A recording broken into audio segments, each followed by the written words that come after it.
Halo pemirsa, kita jumpa lagi di episode 11. Mohon maaf harus menunggu waktu lama.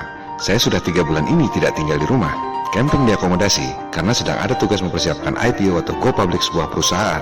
Sehingga hampir tak ada waktu yang tersisa untuk membuat video. Meski demikian, episode ini berdurasi panjang, 1,5 jam, sehingga sebenarnya sama dengan 2 episode sekaligus. Pada episode 11 ini, kita akan rangkum dan dalami realitas flat earth seperti bulan dan matahari, peta bumi datar, bagaimana matahari terbenam, dan mengapa kadang matahari tampak besar ketika terbenam. Hal ini akan dijelaskan bukan dengan teori dan opini, tapi dengan menggunakan software yang bisa Anda lakukan sendiri di rumah. Kita akan buktikan apakah betul kutub itu siangnya 6 bulan dan malamnya 6 bulan, bagaimana terjadinya pergantian musim di bumi kita yang datar, dan lain-lain, dan lain-lain. Berbagai informasi tentang flat earth ini ditujukan hanya kepada mereka yang merasa bahwa mungkin ada kebohongan yang diterapkan dalam sistem untuk memperkaya segelintir elit dengan memiskinkan umat manusia lain di dunia. Tahukah Anda bahwa Indonesia mendanai elit global, memberi pinjaman pada perusahaan-perusahaan elit dan pemerintahan-pemerintahan asing yang kaya raya sebesar 1.105 triliun, 2 kali lebih besar dari jumlah rupiah yang beredar. Semua data ada di depan mata, tapi Anda tidak menyadarinya. Serial video ini dibuat untuk membangkitkan kesadaran kita semua agar terlepas dari kebohongan dan sistem yang zalim.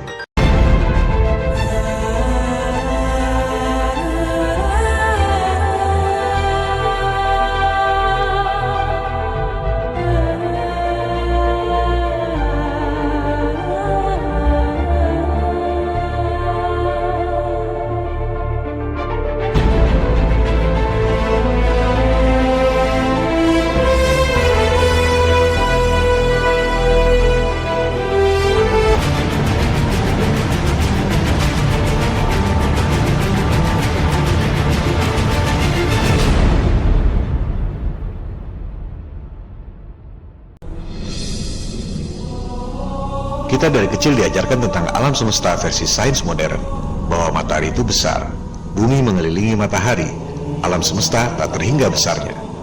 Semua ditunjang dengan gambar-gambar dan animasi-animasi yang begitu canggih. Anda selalu menemukan informasi-informasi seperti itu dimanapun dan kapanpun Anda berada, sejak anak kecil, dewasa, sampai kakek nenek, sehingga tentu saja semua orang menganggap itu nyata.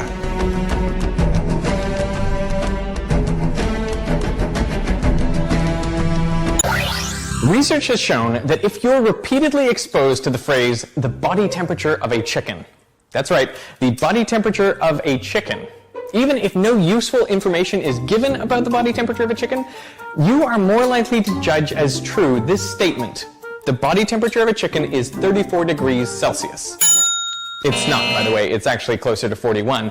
But this finding highlights an important aspect of our psychology that plays a huge role in how we see the world. The things we're exposed to repeatedly feel more true. Now, the way this seems to work is through a mechanism called cognitive ease.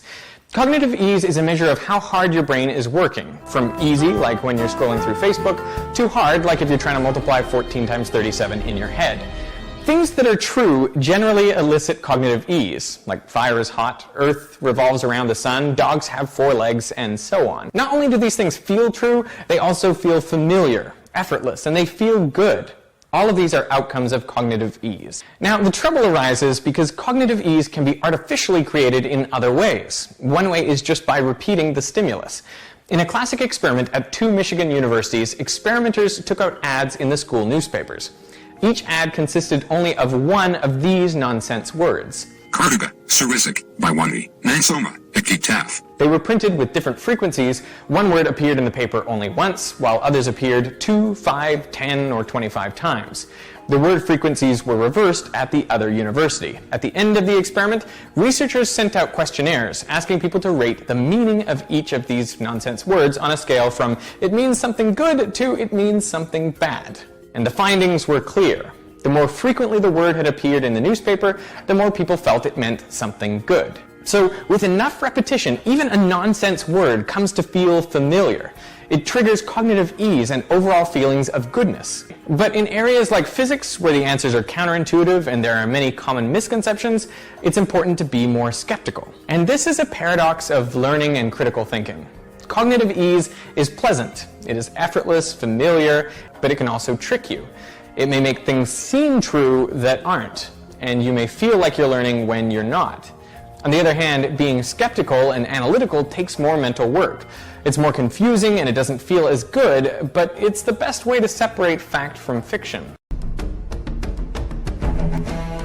Hampir semua orang percaya bahwa bumi yang kecil ini mengelilingi matahari yang sangat besar, 400 kali lebih besar dari bulan. Apakah Anda tahu cara menghitungnya? Lucu kan? Orang percaya mati-matian padahal nggak ngerti gimana cara menghitungnya. Kenapa nggak tahu dan kenapa nggak cari tahu? Karena seperti yang dikatakan oleh Derek Muller PhD tadi, perilaku berpikir orang adalah cognitive ease atau kemudahan dalam pemahaman intelektual yang gampangnya saja. Misalnya, api itu panas, kuda kakinya 4, dan lain-lain. Begitu pula bumi mengelilingi matahari. Karena hampir tiap hari dengar atau lihat informasi itu, orang percaya bahwa informasi itu benar. Okay, so here's the picture of the Earth from space. There it is. Since you were a kid, you've seen this image. But you've never seen it from that point of view. You've never seen that with your eyes from that scale of a model, that point of view, from outside of the planet's surface. But yet your brain has three-dimensionalized, oh yeah, that's the Earth. How? Through repetition. I heard that, if you want to program a human mind, what you do is you just repeat images to a young child while the brain is forming. How do you brainwash? Well, you repeat it. You repeat the same thing over and over again. If somebody's resisting the concept, if you keep fucking repeating it, after 6 times, they'll incorporate it in their brain. They may not agree with it, but repeat it another 1,000 times, they'll start saying it. Jadi, paradigma orang pada umumnya, animasi-animasi dan hitungan-hitungan itu adalah fakta, pasti. Namanya juga ilmu pasti, pasti betul. Saintis itu pintar-pintar semua. Pasti semua yang dikatakan itu betul. Kalau beda pendapat, artinya bodoh. Sekali lagi saya tanya, Anda tahu nggak cara menghitung jarak alam semesta? Bagaimana menghitung jarak matahari, planet-planet, dan bulan? Jangan percaya apa kata saya. Silakan Anda cari sendiri. How do astronomers measure distance? How are they able to measure how far away a star is? Right. So it turns out, that measuring the distance to a star is an interesting problem. Anda dengar sendiri, interesting problem, katanya. Sebenarnya para saintis juga nggak tahu jarak sebenarnya. Semua adalah teori yang tak pernah bisa dibuktikan kebenarannya. Yang jadi masalah adalah jika teori yang sebenarnya tidak terbukti itu diajarkan di sekolah-sekolah seolah fakta. Informasi-informasi ini yang masuk dalam alam bawah sadar Anda sejak kecil menciptakan illusion of truth seperti yang dikatakan oleh Derek Muller tadi. So, astronomers have come up with 2 different techniques to estimate how far away any given star might be. Now, that first technique involves triangulation or parallax. So, the Earth orbits the sun, right? Yeah. Well, as it orbits that sun, there's a diameter of orbit of about 186 million miles. So by looking at a star one day and then maybe 6 months later looking at it again, astronomers can see a difference in the viewing angle for that star. So with a little trigonometry, which is frankly terrifying to me, the different angles yield the distance. Anda dengar sendiri, stellar parallax seperti yang telah dijelaskan pada episode 3. Ini yang tak pernah bisa dibuktikan oleh Galileo. Rasi bintang tak pernah berubah tiap 6 bulan ketika bumi mengelilingi matahari. Oleh sebab itu, para saintis mengajukan metode penghitungan yang kedua. But there's an approximation, right? Yes, and this is a pretty clever one. This is the second technique. Astronomers can use brightness to figure out a star's distance. So they do this because it turns out that a star's color spectrum is a good indication of its actual brightness. Menghitung jarak berdasarkan indikasi terangnya cahaya bintang. Hebat bukan? Indikasi, asumsi. Jangankan menghitung jarak bintang berdasarkan perbedaan cahayanya. Apakah Anda bisa menghitung perbedaan jarak tiang lampu berdasarkan perbedaan cahayanya? Science fiction. Let's talk about some of the astronomical units that astronomers use, including the astronomical unit. So the astronomical unit refers to the distance between Earth and the Sun, the average distance. It's about 149 million kilometers or so. Jadi jelas bukan? Asumsi di atas asumsi. Dasarnya adalah asumsi jarak matahari yang didapat di atas asumsi jarak bulan. Jika jarak bulannya salah, maka jarak mataharinya salah. Akibatnya, jarak dan volume alam semesta salah. Akibatnya, seluruh kosmologi versi sains modern runtuh. Ini kartu asnya. Seperti yang sudah saya katakan pada episode bonus, kalau Anda tahu cara menghitung jarak bulan dan matahari, Anda akan tahu titik lemah yang bisa meruntuhkan keseluruhan sistem. Menembak pas di jantung atau di otaknya, seluruh sistem akan runtuh. Kita akan membahas soal ini sebentar lagi. Sebelumnya, mari kita urus secara ringkas kapan dan mengapa ada teori bumi datar dan ada teori bumi bola, sehingga kronologinya menjadi jelas dan utuh pemahamannya. Peradaban manusia modern pertama di dunia yang diketahui orang sampai saat ini bukan lost civilization seperti Atlantis dan lain-lain, tapi yang benar-benar kita ketahui adalah bangsa Sumeria, Babilonia kuno. Sebagian besar pengetahuan kita saat ini, mereka sudah melakukannya. Pengetahuan tentang bercocok tanam, irigasi, astronomi, sistem politik, hukum, dan lain-lain. Matematika mereka disebut heksadesimal. Sangat bagus untuk menghitung angka-angka yang besar sekali dan yang kecil sekali. Abjad mereka disebut cuneiform, berisi 400 abjad huruf, bukan 26 abjad ABCD seperti kita. Bicara soal sains, mereka yang membagi lingkaran menjadi 360 derajat. Mereka yang menemukan sistem jam dan membagi satu hari menjadi 12 jam siang dan 12 jam malam. Mereka yang menemukan siklus Saros, siklus gerhana 18 tahun 11 jam 8 hari yang masih digunakan oleh NASA hingga sekarang.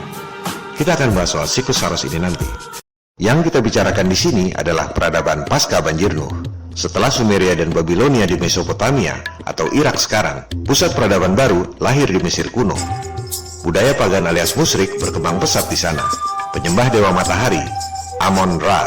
Di situ lahir berbagai simbologi, the all-seeing eye, mata Dajjal yang Anda lihat pada cetakan duit dolar. Pertentangan perennial antara kaum pagan dan umat beragama kembali terulang. Sama seperti Nimrod, Fir'aun ingin menjadi Tuhan di dunia. Same old story, tak pernah berubah. Dan sama seperti Nabi Ibrahim, salah seorang keturunannya yang saleh, yakni Nabi Musa, menentang Fir'aun yang ingin menjadi Tuhan di dunia. Setelah dominasi peradaban Mesir kuno menurun, sekitar 2600 tahun lalu, lahir pusat peradaban baru, Yunani kuno. Sejak zaman itu, pengetahuan dikaitkan secara personal dengan orang yang mengemukakan.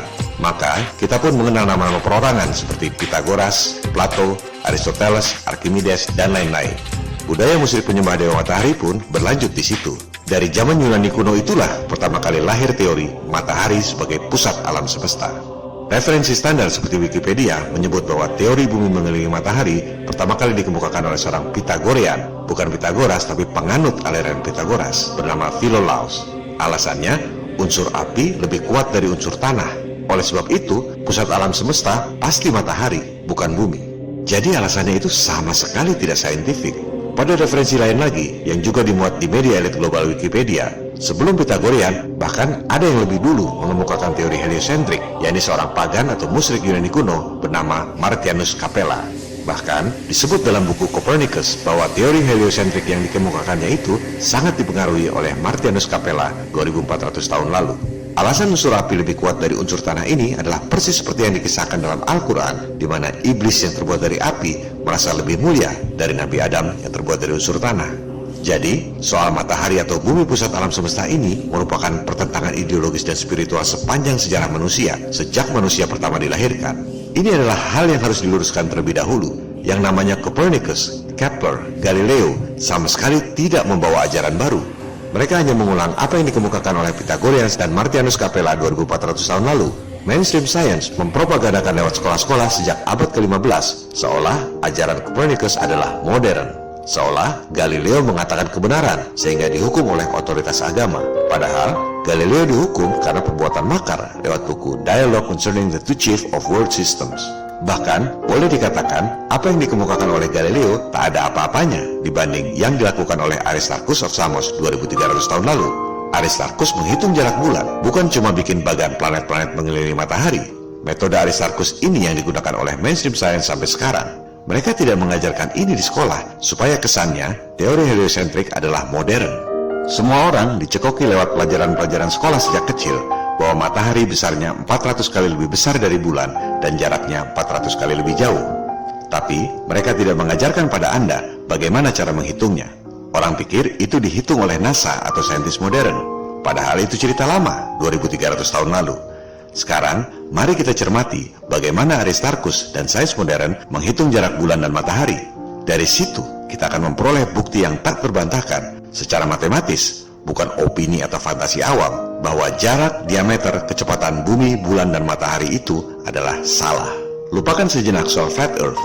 Jangan dulu bertanya soal siang malam bagaimana, pergantian musim bagaimana, meteor bagaimana, dan lain-lain. Pahami dulu kesalahan dan kebohongan dari teori yang ada, baru kemudian berusaha mencari kebenaran. Kalau tidak rusak, buat apa diperbaiki? Silakan Anda riset sendiri bagaimana saintis menghitung jarak bulan dan matahari. Ada banyak penjelasan berikut rumus-rumusnya jika Anda mengerti. Saya berusaha cari penjelasan yang paling mudah dipahami oleh masyarakat awam. Penjelasan ini dibuat oleh kalangan sains pada umumnya berjudul Measuring the Sun and the Moon. Saya akan cuplik tanpa dipotong dan tanpa diterjemahkan dulu untuk mentes seberapa jauh pemahaman kita. Setelah itu, baru akan kita kupas secara detail. Aristarchus estimated the size of the moon using eclipses. The moon takes about 2 minutes to rise above the horizon. This motion is caused by the Earth's rotation, which takes a day to turn 360 degrees, and 2 minutes to rotate the length of the moon. And that means the moon takes up half a degree of the sky. During a lunar eclipse, the moon falls behind the Earth's shadow for at most 3 hours. It moves through Earth's shadow because it's orbiting the Earth.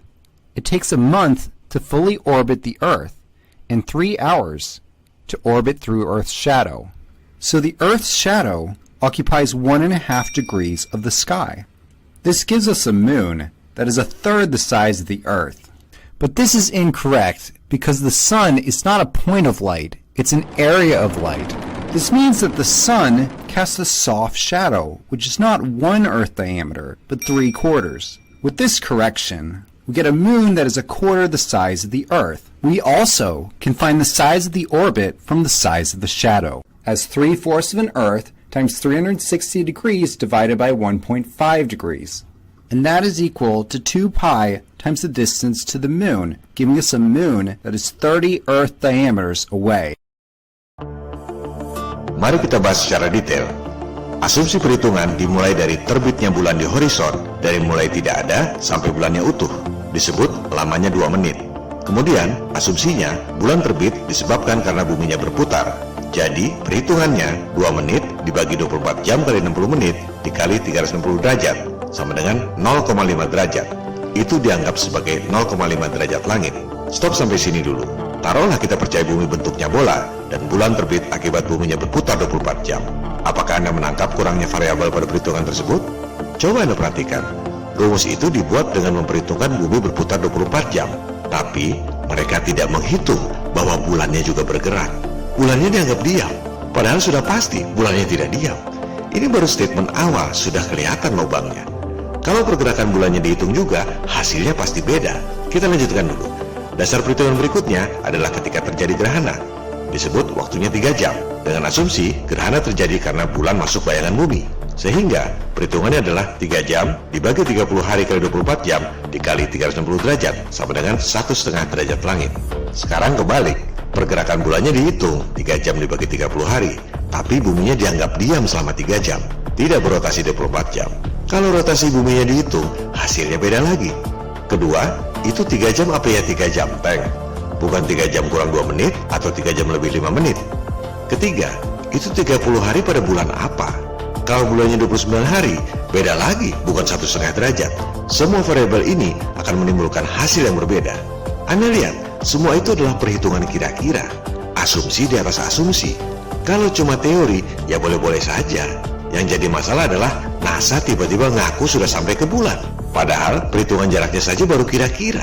Kita lanjutkan dulu. Aristarchus dulu menghitung bulan diameternya sepertiga bumi, 0,5 derajat dibagi 1,5 derajat. Ini kemudian dikoreksi oleh saintis modern.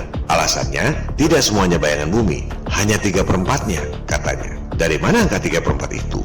Apa ia presisi 0,75? Kalau angkanya berubah jadi 0,8 misalnya, jarak bulan berubah 20.000 km. Apollo nggak bakalan nyampe ke bulan. Dari situ, didapatlah final perhitungan 0,75 kali diameter bumi atau 12.742 km kali 360 derajat dibagi 1,5 derajat gerhana tadi. Itu ekuivalen dengan 2 kali pi kali jarak bulan.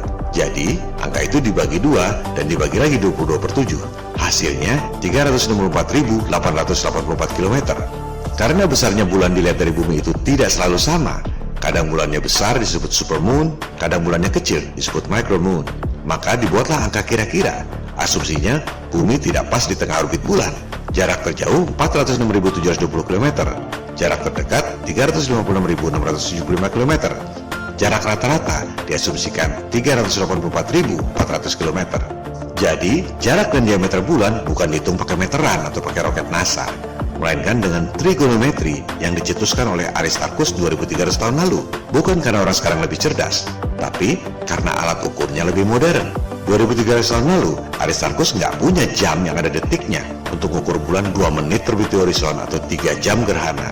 Sekarang, anak kecil juga bisa menghitung waktu dengan jam yang ada detiknya. Bukan karena lebih cerdas, teknologi kita tambah maju, tapi sainsnya tidak. Mudah-mudahan pemirsa bisa bedakan antara sains dengan teknologi. Dari jarak dan diameter bulan ini, Aristarchus menghitung jarak matahari. Asumsi di atas asumsi.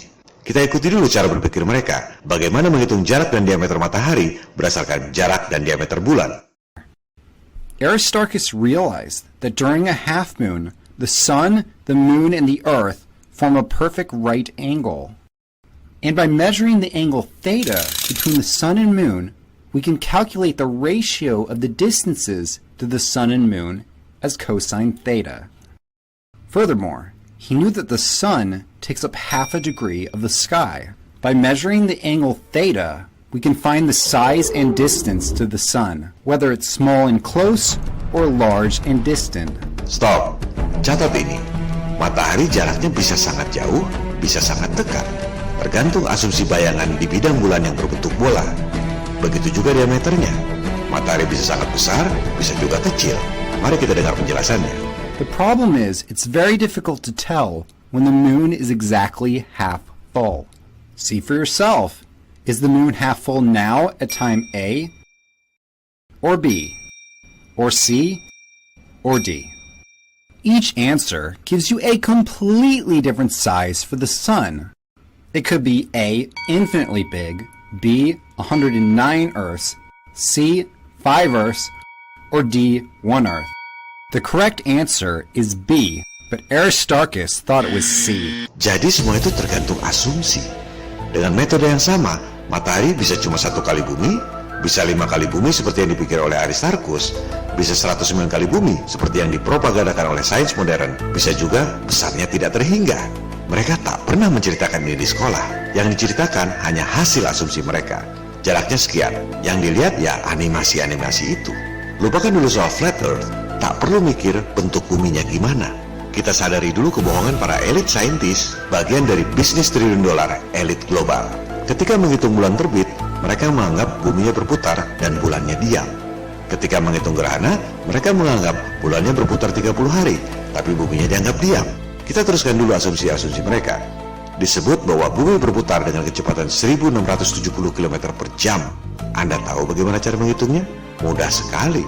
Keliling khatulistiwa bumi dianggap 40.075 km. Dibagi saja 24 jam, dapatlah angka 1670 km per jam. Apakah Anda merasa bahwa bumi ini berputar? Pasti tidak. Tapi Anda harus percaya. Kalau nggak percaya, Anda dianggap bodoh. Sadarkah Anda bahwa kecepatan 1670 km per jam menurut teori bumi bola itu hanya di khatulistiwa? Jika Anda berdiri pas di tengah kutub utara, Anda tidak berputar 1670 km per jam, tapi cuma muter 360 derajat di tempat yang sama. Apakah Anda merasa bedanya? Pasti tidak. Tapi Anda harus percaya. Kalau nggak percaya, Anda dianggap bodoh. Disebut bahwa bumi mengelilingi matahari dengan kecepatan 108.000 km per jam. Apakah Anda tahu cara menghitungnya? Gampang saja. Jarak bumi matahari dianggap 149,6 juta kilometer. Anggap saja itu jari-jari. Diameternya 2 kali jari-jari. Kelilingnya berapa? 22/7 kali 2 kali 149,6 juta kilometer. Dianggaplah bumi menempuh jarak 940,3 juta kilometer. Bagi saja dengan 365 hari dibagi lagi 24 jam. Maka dapatlah angka 108.000 km per jam. Semua itu hanya rumus matematika di atas kertas, asumsi di atas asumsi. Apakah Anda merasa bahwa bumi bergerak dengan kecepatan 108.000 km per jam? Pasti tidak. Tapi Anda harus percaya. Kalau Anda nggak percaya, Anda dianggap bodoh. Begitu juga dengan kecepatan bulan mengelilingi bumi. Sama saja rumusnya. Jarak bulan bumi dianggap jari-jari. Dikali 2 dapat diameter. Dikali 22/7 dibagi 30 hari. Begitu juga dengan kecepatan orbit matahari. Asumsi di atas asumsi, perhitungan di atas kertas, diajarkan di sekolah seolah-olah fakta. Waktu mengukur kecepatan rotasi bumi, mereka nggak menghitung pergerakan bulan. Ketika menghitung kecepatan bulan mengelilingi bumi, mereka nggak ngitung rotasi bumi. Ini adalah titik sentral yang meruntuhkan segalanya. Semua hitung-hitungan rumus yang dilakukan sendiri-sendiri itu, jika digabung, tak bakal nyambung. Jika Anda menghitung jarak, diameter, dan kecepatan bumi, bulan, matahari, dibuatkan model sesuai skala, tak bakal ada siklus gerhana. One thing you haven't seen in that textbook, however, is the real scale distance between the Earth and the Moon. So now you see the true scale of the solar system and can understand the rarity of total solar eclipses. Jika orang mengerti skala, pasti heran bisa ada gerhana. Demikian kata Profesor Paul Doherty, PhD dari MIT. Itu pun Profesor Doherty baru bingung soal diameter dan jaraknya. Belum menghitung kecepatan dan sudutnya. Lebih mustahil lagi. Matt Parker adalah pembicara paling terkemuka pada London Mathematical Society. Hanya ada satu orang yang dijuluki the most popular lecturer pada komunitas tersebut. Sangat prestisius. Matt sangat cerdas dan artikulatif. And so I'm going to show you the mathematics behind how we can predict when they're going to happen. Unfortunately, it's not that simple. Ia pun tak dapat menghitung siklus gerhana jika menggunakan angka-angka sains konvensional yang dipropagandakan di sekolah itu. It is a wonder we have eclipses at all. Tapi ia tidak terpikir bahwa angka-angka itu memang salah semua. Dalam 500 tahun terakhir, orang percaya bahwa bumi bulan mengelilingi matahari lewat pelajaran sekolah dan berbagai animasi canggih. Padahal gak tahu gimana cara ngitungnya. Karena perilaku rata-rata orang adalah seperti itu. Yang gampangnya saja, cognitive ease. It may make things seem true that aren't, and you may feel like you're learning when you're not. Jika semua orang tahu bagaimana cara menghitung jarak dan diameter bulan dan matahari 2300 tahun lalu, maka kebohongan akan terbongkar. Banyak yang bertanya, apa yang harus kita lakukan untuk melawan elit global? Menurut saya, inilah yang harus kita lakukan. Ini adalah satu dari 3 gugatan people power yang akan dijabarkan dalam episode Realitas Flat Earth ini. Jika ada yang ingin berdebat soal Flat Earth, tak perlu diladeni. Kembalikan pada ketiga fokus gugatan ini.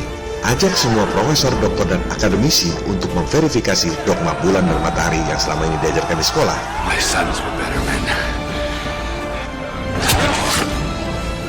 Ingat, bukan berdebat dengan awam, juga bukan untuk minta rubah pelajaran, tapi mengajak para akademisi secara informal untuk membuktikan bahwa jarak, diameter, kecepatan bumi, bulan, dan matahari itu salah. Dari sini, kebohongan terbongkar yang berdampak pada snowball effect, runtuhnya kredibilitas elit global.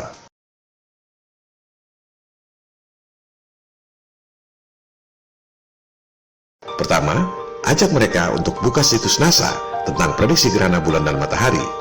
Jelaskan pada mereka bahwa prediksi selama ribuan tahun itu menggunakan siklus Saros yang dibuat oleh bangsa Babilonia kuno, bukan dengan menggunakan jarak, kecepatan, diameter bumi, bulan, matahari. Kita ambil tanggal-tanggal yang dimuat dalam situs resmi NASA. Kita lihat interval di antara gerhana itu. Artinya, dalam kurun waktu sekian hari, sekian jam, sekian menit, dan sekian detik akan terjadi gerhana berikutnya. Ambil jarak, diameter, kecepatan bulan dan matahari yang selama ini diajarkan. Gunakan semua angka berikut variasi dan variabelnya. Jangan sampai ada alasan yang tertinggal. Masukkan semuanya secara konsisten. Hitung secara matematis bahwa angka-angka itu bisa menghasilkan gerhana sesuai prediksi NASA. Kita kasih fur deh, kita bikin mudah sekali. Tak perlu memverifikasi siklus 18 tahun 11 hari 8 jam. Cukup buktikan 3 kali gerhana saja. Kurang apa coba? Cuma 3 kali gerhana bulan dan 3 kali gerhana matahari. Kalau sampai nggak bisa juga, kebangetan.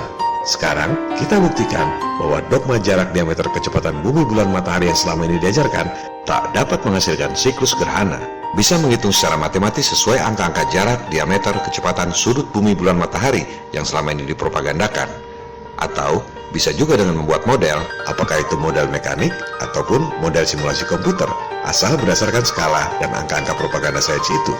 Misalnya, bikin skala 1:100 juta. Bikin model bumi, diameternya 12,74 cm. Model bulan, diameternya 3,47 cm. Model matahari, diameternya 13,9 meter. Posisikan bulan pada jarak 3,84 meter dari bumi, dan matahari 1,49 km. Kemudian, gerakan bumi dengan kecepatan 1,6 cm per jam. Gerakan bulan dengan kecepatan 3,68 cm per jam. Semua ini skala 1:100 juta.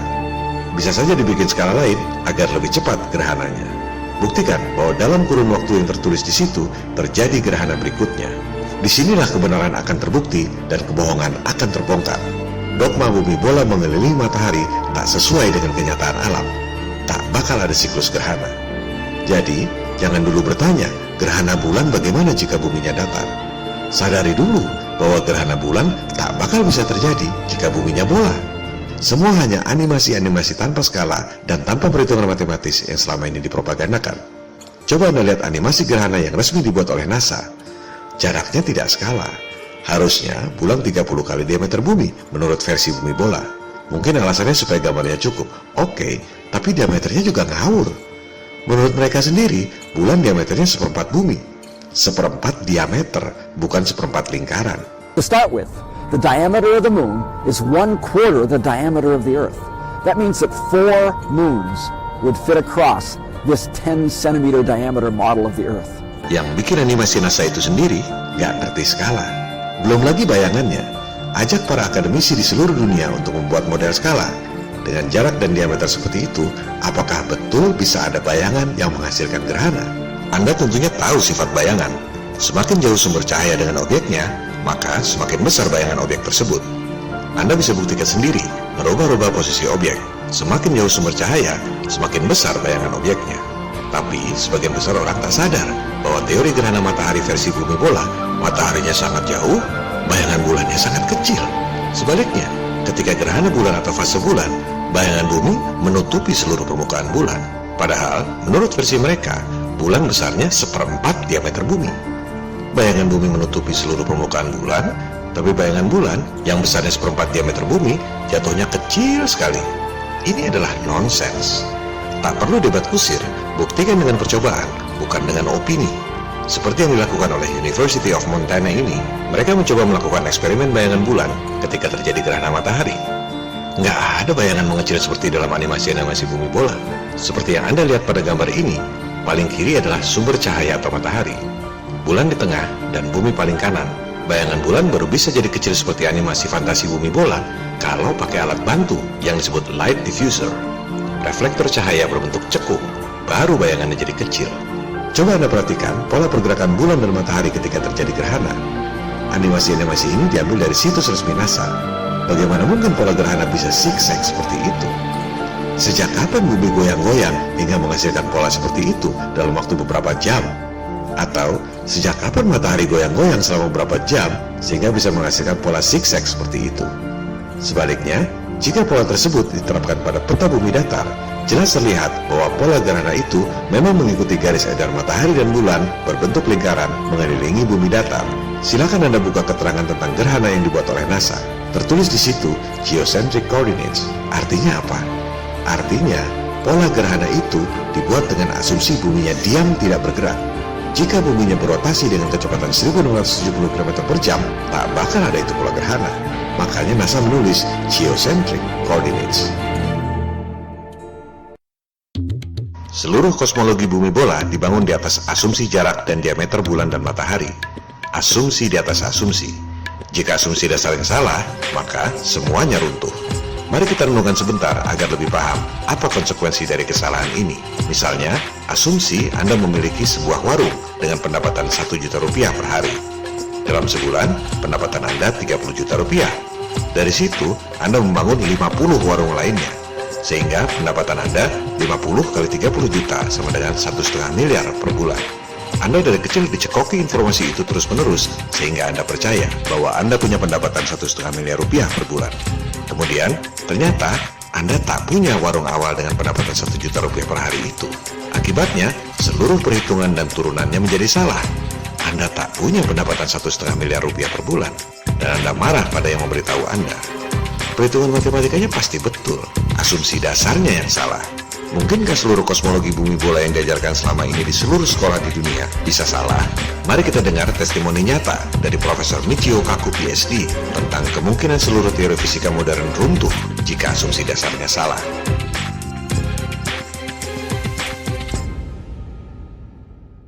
Many physicists had a heart attack when we got news from Geneva, Switzerland that Einstein might be wrong. all hell broke loose in the physics community. Every physicist I know is taking a position on this hot topic because relativity is the foundation of modern physics. This is a disaster. It means that the foundations of modern physics have to be called into question. Not to mention that we'll have to recalibrate everything.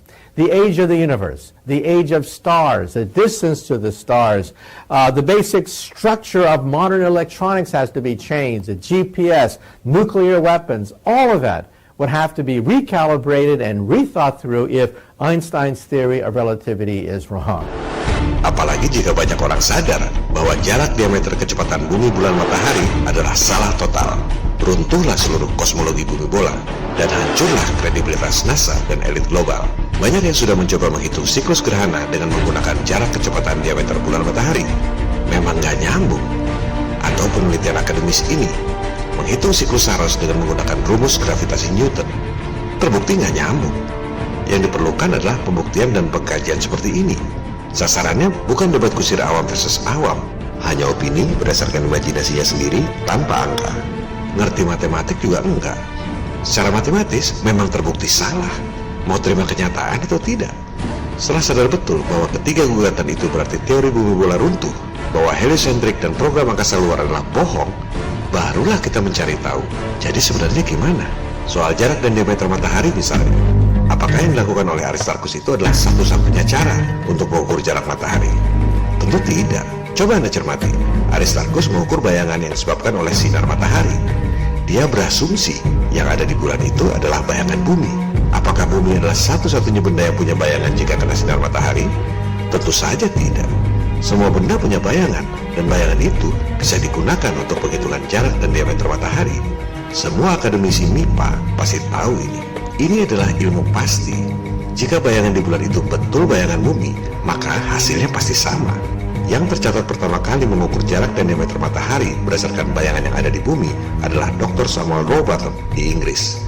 Hasilnya, matahari jaraknya sekitar 5.000 km dan diameternya sekitar 50 km. Ini adalah matematika trigonometri biasa-biasa saja. 2150 tahun lebih modern dari Aristarchus. Dengan maraknya kesadaran Flat Earth, banyak yang melakukan verifikasi jarak matahari. Misalnya Dr. Zach, Mr. Thrive and Survive, dan lain-lain. Hasilnya sama. Yang membanggakan adalah yang dilakukan oleh rekan-rekan kita di forum FI 101. Seorang member dari Pontianak, Aji, lulusan Fakultas MIPA, mencoba menghitung jarak matahari dengan menggunakan titik kulminasi Tugu Katulistiwa di Pontianak. Hasilnya sama. Jarak matahari sekitar 5.000 km. Ada lagi member dengan ID MC Habudin. Ia mengukur dengan metode yang sama, tapi bukan jarak matahari, melainkan jarak bulan. Ia menggunakan statistik data di Pasuruan, Jawa Timur. Hasilnya menakjubkan. Jarak bulan sama dengan jarak matahari, sekitar 5.000 km. Inilah maksud pembuatan serial video ini. Gulirkan 3 gugatan Flat Earth pada komunitas akademisi, agama, dan politik. Sebab informasi-informasi seperti ini hanya bisa dimengerti oleh orang-orang yang intelektualitasnya cukup. Ada seorang profesor doktor dari Institusi Antariksa Nasional yang mengatakan, matahari suhunya 6.000 derajat Celcius. Kalau jaraknya 5.000 km, buminya pasti hangus. Well, yang hitung matahari panasnya 6.000 derajat itu siapa? Ada yang pernah datang ke matahari dengan membawa termometer untuk tahu bahwa suhunya memang betul 6.000 derajat Celcius? Tentu saja tidak. Itu adalah asumsi di atas asumsi. Karena di bumi panasnya sekian, maka jika jaraknya 150 juta kilometer, matahari suhunya 6.000 derajat. Kalau asumsi jaraknya beda, maka suhunya beda lagi. Sebaliknya, kembalikan pada fokus gugatan nomor 1. Mau terima kenyataan atau tidak bahwa dogma jarak kecepatan diameter bumi, bulan, matahari selama ini salah total. Secara matematis, buat ngitung 3 kali gerhana saja nggak bakal bisa. Teori bumi bola mengelilingi matahari diajarkan di sekolah-sekolah sejak abad ke-15. Anda bayangkan, 200 tahun sebelum Newton lahir. Teori gravitasi pun belum ada. Ketika itu, tak ada yang bisa jawab kenapa orang tidak jatuh jika buminya bola. Tapi, karena diajarkan di sekolah pada anak-anak kecil, mayoritas orang percaya saja, walaupun sebenarnya nggak ngerti. Jadi, teori bumi bola diajarkan di sekolah sejak abad 15 itu bukan karena terbukti benar. Juga bukan karena menang debat dengan teori bumi datar. Bukan karena berhasil meyakinkan orang di seluruh dunia bahwa bumi bentuknya bola. melainkan karena fait accompli dimasukkan dalam pelajaran-pelajaran sekolah. Mengapa teori bumi bola bisa diajarkan di sekolah pada abad ke-15? Di episode ke-7 telah dijelaskan sekte penyembah iblis Knights Templar diburu oleh Raja Perancis dan Pausnya sendiri di abad ke-14. Mereka menggalang kekuatan di Skotlandia dan berkembang di Inggris. Ada dendam sejarah yang sangat dalam. Mereka bertujuan menjatuhkan negara-negara dan agama-agama. Karena pengaruh yang sangat kuat di kerajaan Inggris dan Skotlandia inilah, maka diajarkan teori bumi bola di sekolah pada abad ke-15. Kekuatan lobi tingkat atas. Coba perhatikan filosofi iblis berkedok sains modern. Matahari besar, alam semesta maha luas. Bumi adalah sebutir debu. Anda cuma debu dalam debu. Anda tidak unik. Anda tidak berdaya di galaksi mati yang tak bertuhan. Inilah strategi yang dilakukan secara sistematis dalam 500 tahun terakhir. Menjauhkan Anda dari ketuhanan, memecah belah umat beragama agar mudah ditundukkan oleh segelintir elit penyembah iblis yang berkolaborasi dengan kaum ateis. And tonight I want to emphasize that 500 years of science have demonstrated that God, that vague notion, is not likely. It's irrational to believe in God. Coba Anda rileks dan renungkan sebentar. Jika ada orang mengatakan ia melihat semut 1 cm pas menutupi gajah 4 meter berulang-ulang lewat tiap tahun, apakah Anda percaya? Semut 1 cm pas menutupi gajah 4 meter lewat depan mata secara teratur tiap tahun. Anda percaya atau tidak? Kok Anda percaya matahari 400 kali lebih besar dari bulan? Atau Anda ambil bola gundu 1 cm dan bola raksasa 4 meter. Anda lempar, tendang, tembak dengan meriam atau dengan cara apa saja, sehingga gundu 1 cm itu pas menutupi bola raksasa 4 meter. Silakan Anda coba ribuan, jutaan, triliunan kali. Jika Anda mampu melakukannya, saya hapus semua video-video ini. Itulah kemustahilan gerhana matahari versi heliosentrik. Sebaliknya, jika mereka berkata, buktikan bahwa ada dua benda alam, besarnya bisa persis sama. Ya memang nggak mungkin kalau nggak ada yang membuatnya. Matahari dan bulan adalah dua energi yang bertolak belakang, yin dan yang. Intelligent design. Inilah tanda-tanda bagi orang-orang yang berpikir. Jika Anda melihat sebuah gelas, secara logis Anda akan tahu bahwa pasti ada yang membuat gelas itu. Meskipun Anda tak pernah melihat siapa yang membuat dan tak bisa membuktikan kapan dan bagaimana gelas itu dibuat. Begitu pula halnya dengan alam semesta, bulan dan matahari misalnya. Dua benda langit yang besarnya sama, tapi sifatnya bertolak belakang. Yang satu datangnya siang, yang satu datangnya malam. Matahari sinarnya panas, bulan sinarnya dingin. Divine balance energy, intelligent design. Pasti ada yang membuatnya, Tuhan yang Maha Kuasa. Hal ini yang tak diinginkan oleh kaum penyembah iblis yang berkolaborasi dengan kaum ateis. Alam semesta adalah random. Anda hanyalah kecelakaan kosmik yang tak punya tujuan dalam hidup. Dogma-dogma ini terus didengungkan pada komunitas sains. Sampai-sampai dalam film anak-anak Superman vs Batman pun, Neil deGrasse Tyson masih sempat mempropagandakannya. You go back to Copernicus, where he restored the sun in the center of the known universe, displacing Earth. And you get to Darwinian evolution, and you find out we're not special on this Earth, we're just one among other life forms. And now we learn that we're not even special in the entire universe because there is Superman. Matahari itu kecil. Coba Anda perhatikan teleskop NASA yang disebut SOHO. Sering ada benda langit menabrak matahari. Jika mataharinya 109 kali bumi, itu benda yang nabrak sebesar apa? Jauh lebih besar dari bumi. Bagaimana mungkin bumi yang katanya kurang dari 1% matahari itu tidak berasa? Ada banyak anomali dalam rekaman teleskop SOHO NASA itu. Mereka tayangkan live. Begitu ada anomali, biasanya rekaman langsung diedit.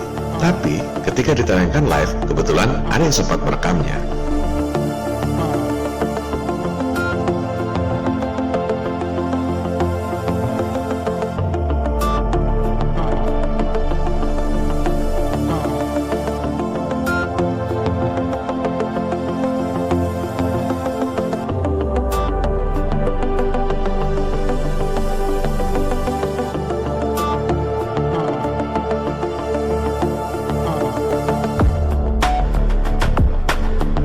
Sebelum propaganda NASA 1958, peta bumi datar adalah peta yang umum beredar di masyarakat. Misalnya, peta Flat Earth tahun 1892 yang ada di Boston Public Library. Di situ tertulis, as it is, artinya sesuai kenyataan. Tertulis juga di situ, scientifically and practically correct, artinya benar secara saintifik maupun praktek di lapangan. Kemudian petanya, ini bukan satu-satunya peta bumi datar. Ada banyak peta-peta seperti itu, termasuk peta kuno berusia 500 tahun ini, atau peta kuno berusia 1000 tahun yang ditemukan di kuil di Jepang dan disimpan di Library of Congress. Sebelum berdirinya NASA 1958, peta-peta bumi datar memang masih umum digunakan. PBB didirikan tahun 1945 masih menggunakan peta bumi datar. Wawancara Admiral Byrd tahun 1956 sebelum misi Operation Deep Freeze ke Antartika juga menggunakan peta bumi datar. Hal yang sangat ironis, Admiral Byrd pergi ke Antartika tapi petanya bumi datar yang tak ada benua Antartikanya. Ruang kerja rahasia Presiden Kennedy yang ditembak tahun 1963 juga menggunakan peta bumi datar. Situation Room ini digunakan oleh Presiden Kennedy untuk mengelola kegiatan intelijen. Video ini diambil dari channel resmi Gedung Putih. Jadi, peta bumi datar ini adalah peta yang umum sebelum propaganda NASA 1958. Di medsos katanya beredar isu bahwa saya bohong. Katanya USGS tak pernah mengatakan bahwa peta bumi datar digunakan untuk membuat peta globe dan peta atlas Amerika. Padahal di serial video lalu sudah saya tayangkan statement dari USGS ini. Kalau sudah jelas-jelas ditayangkan begini masih nggak ngerti juga, suruh beli kamus dan baca sendiri sampai ngerti. Saya nggak merasa perlu untuk menerjemahkan. Dari penjelasan di peta inilah kemudian dibuatkan berbagai animasi yang banyak tersebar di YouTube. Animasi-animasi ini adalah partisipasi masyarakat tanpa dana riset, people power. Tak ada yang mengklaim bahwa model yang mereka buat itu adalah yang paling benar. Rakyat meluangkan waktu untuk membuat animasi-animasi itu karena sudah mesti tidak percaya pada teori heliosentrik yang dipropagandakan oleh elit global.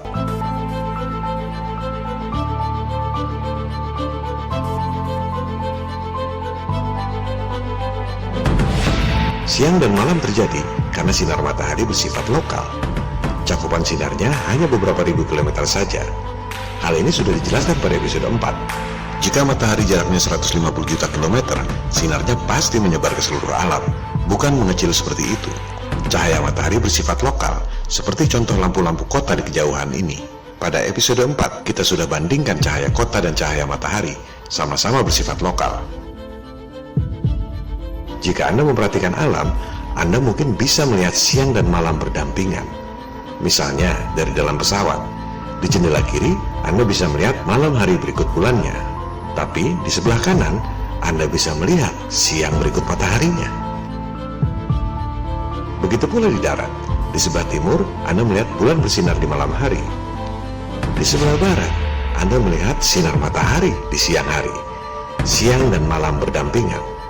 Ini tak mungkin terjadi jika matahari besarnya 109 kali bumi dan sinarnya menyebar sejauh 150 juta kilometer. Ini adalah rekaman video yang tidak diedit dan tidak dipotong. Di barat ini, kita lihat matahari terbenam. Kamera diteruskan ke arah timur atau kanan Anda. Di timur, Anda melihat malam berikut bulannya. Siang dan malam berdampingan. Matahari kita kecil dan sinarnya lokal, beredar pada porosnya, seperti yang dikatakan dalam kitab-kitab suci.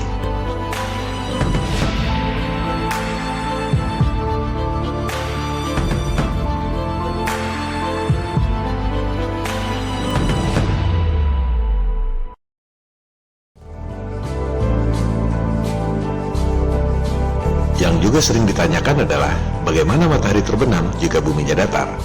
Hal ini telah dibahas pada episode 4. Jawabannya adalah perspektif dan refraksi. Dalam sudut pandang 3 dimensi kita, benda makin jauh makin kecil. Jika jaraknya begitu jauh, akan menghilang di horizon. Juga bisa dilihat pada eksperimen nyata ini. Di bidang rumput yang datar pun benda kelihatan tenggelam. Bukan karena lapangan rumputnya berbentuk bola, melainkan karena perspektif. Jika cuaca tidak lembab dan polutif, dan tidak ada penghalang di horizon, kita akan melihat dengan jelas bahwa matahari mengecil. Lantas, mengapa matahari kadang terbenam dalam bentuk yang besar? Pertama, karena terhalang benda di horizon. Misalnya ini, matahari menghilang karena terhalang dataran tinggi di horizon. Atau yang ini, matahari menghilang karena terhalang awan di horizon. Jangan lupa, awan itu tingginya mencapai 7-10 km di atas permukaan tanah.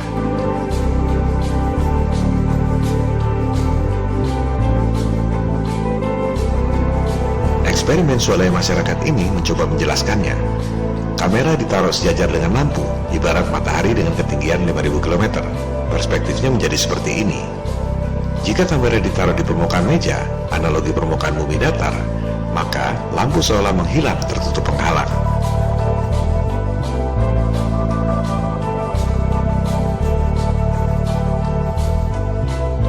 Udara pun tidak selalu jernih, kadang lembab dan polutif. Itu membuat matahari seolah hilang. Eksperimen ini menggunakan plastik transparan sebagai analogi lembabnya udara. Anda lihat, sama persis dengan fenomena di alam nyata.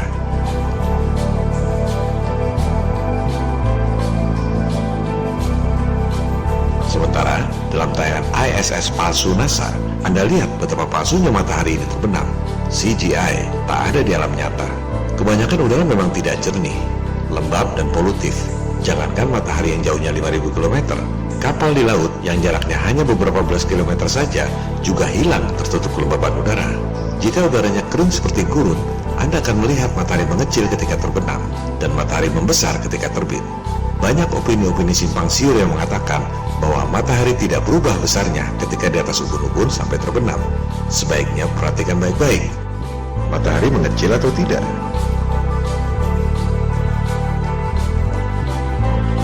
Matahari membesar atau tidak?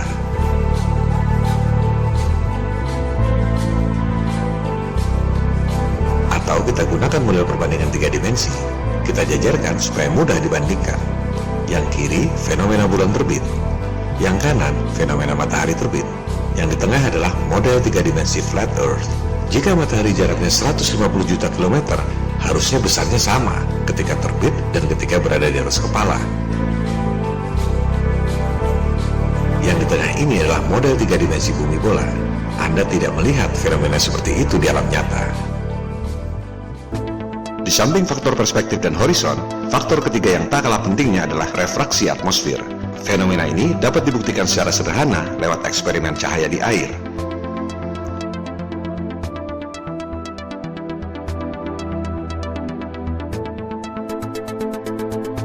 Jadi, matahari yang kita lihat itu bukan posisi yang sesungguhnya, melainkan sudah terefraksi oleh atmosfer.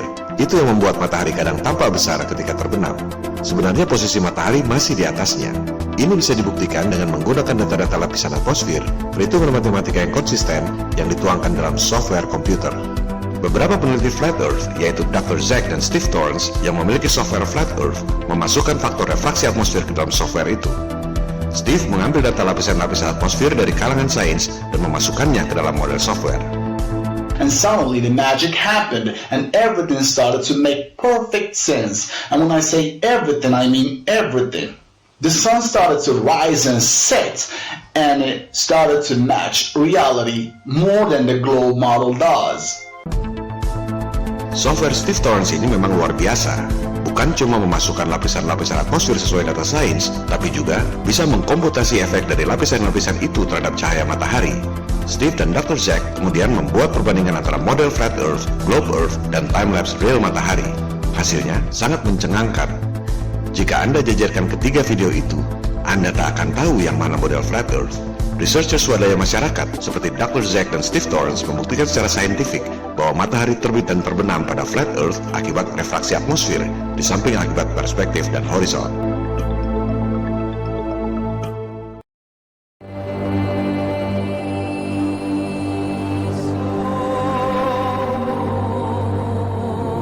Di negeri subtropis ada 4 musim dalam setahun.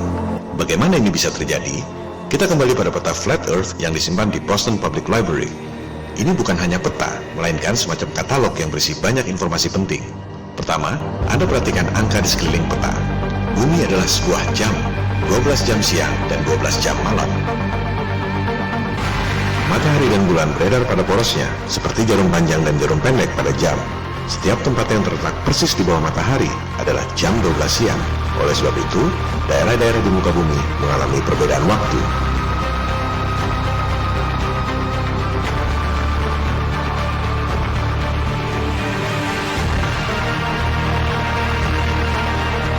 Ini adalah animasi yang dibuat oleh Steve Torrance, akurat berdasarkan data-data saintifik yang ada. Angka-angka ini adalah data-data sains yang dikomputasi oleh Steve, sehingga menghasilkan animasi ini.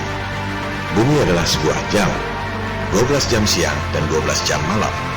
Persis seperti jam matahari yang dibuat orang sejak ribuan tahun lalu. Apa bedanya dengan jam yang biasa Anda lihat? Jam tangan Anda hanya ada 12 angka. Jarum jam Anda harus berputar 2 kali di tempat yang sama dalam sehari. Itu bukanlah jam yang sesungguhnya. Jam yang sesungguhnya adalah jam matahari ini. Sudah pasti akurat. Setiap garis ini dilintasi matahari dalam waktu 1 jam. Jadi, pada lingkaran jam harusnya ada 24 angka, bukan 12 angka dan berputar 2 kali seperti jam-jam yang biasa Anda lihat. Pada episode bonus lalu, kita telah bahas bagaimana menentukan arah kiblat yang paling akurat lewat bayangan matahari seperti yang ditulis di web nu.org.id. Itulah posisi kiblat yang sesungguhnya di bumi kita yang datar. Kembali pada peta flat earth, kita lihat bagian kiri bawah. Disebut di situ, pada tanggal 21 Juni, musim panas atau summer, matahari beredar pada lingkaran kutub utara selama 24 jam. Lingkaran orbitnya mengecil, tapi satu hari tetap 24 jam. Artinya, matahari berputar lebih lambat, mengakibatkan musim panas di negeri subtropis utara. Matahari terus bergeser, lingkarannya bertambah besar, hingga akhirnya, tanggal 21 Desember, musim dingin atau winter, matahari beredar di dekat Antartika. Seperti yang dijelaskan pada bagian kanan bawah ini.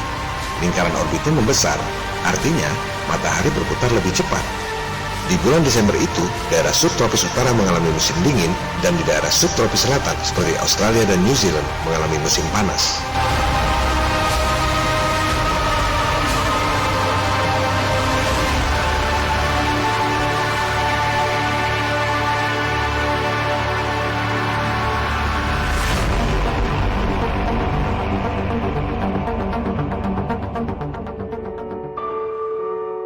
Banyak yang bertanya, mengapa di kutub utara dan di Antartika siangnya 6 bulan dan malamnya 6 bulan?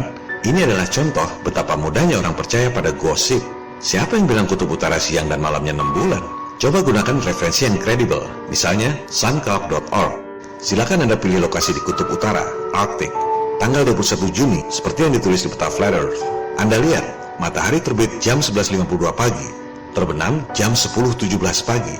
Matahari bersinar selama 22 jam 24 menit. Kenapa begitu? Karena seperti yang ditulis di peta ini, matahari beredar pada lingkar kutub utara. Lingkarannya mengecil, kecepatannya melambat, sehingga satu hari tetap 24 jam, dan negeri-negeri subtropis mengalami musim panas. Jika Anda rubah lokasi ke Antartika, pada tanggal yang sama, 21 Juni, Anda lihat, matahari bersinar selama 5 jam 2 menit saja. Kenapa? Karena mataharinya ada di lingkar kutub utara. Di sana siang selama 22 jam 24 menit. Sementara di Antartika siangnya cuma 5 jam 2 menit. Kita kembali ke kutub utara. Benarkah matahari bersinar selama 6 bulan? Coba kita geser 3 bulan, 21 September, musim gugur. Kita lihat, di kutub utara matahari bersinar 12 jam saja seperti biasa. Sementara di Antartika, matahari juga bersinar 12 jam. Jadi, siapa bilang kutub utara dan Antartika masing-masing siangnya 6 bulan dan malamnya 6 bulan? Begitu mudahnya ditipu oleh gosip di medsos. Sekarang, kita masukkan tanggal 21 Desember, musim dingin. Di Antartika, siangnya 19 jam 52 menit. Sementara, di kutub utara, siangnya hanya 3 jam 23 menit. Kenapa? Kita lihat penjelasan di peta Flat Earth. Tanggal 21 Desember, matahari berada di lingkaran dekat Antartika. Oleh sebab itu, di Antartika siangnya panjang. Lokasinya jauh dari kutub utara. Oleh sebab itu, siangnya hanya beberapa jam, disebut matahari tak pernah terbit.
Matahari dan bulan beredar pada poros yang mengelilingi bumi disebabkan elektromagnetik. Ini bukan teori khayalan, tapi bisa dibuktikan di alam nyata. Benda ini berputar mengelilingi benda datar, persis seperti matahari dan bulan mengelilingi bumi, tanpa bahan bakar.